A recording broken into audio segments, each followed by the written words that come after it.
guys, welcome back to my YouTube channel. Today I will be doing a gallon of clear slime. I'm super excited to do it with you guys. If you guys haven't subscribed yet, go ahead and subscribe and hit the bell to be notified every time I make a new YouTube video. So right now I'm just adding the whole gallon of clear glue. And make sure that your container is clean and your spoon is clean. Now I'm adding about 2 cups of warm water. I think I added a little bit more, but about 2 cups will be good.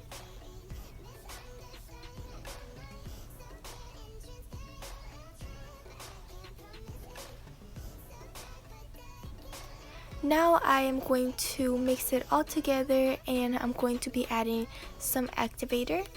My activator is 1 teaspoon of borax dissolved into 1 cup of water. And then you can mix it with your hands. It is going to be a little bit hard, but go ahead and mix it all together and then let it sit for at least 5 to 7 days. If it doesn't clear up, let it sit for another 7 days. And yeah, you're going to be having a crystal clear slime. Hope you guys enjoyed this video. Comment, like, and subscribe, and see you guys in my next video. Bye guys.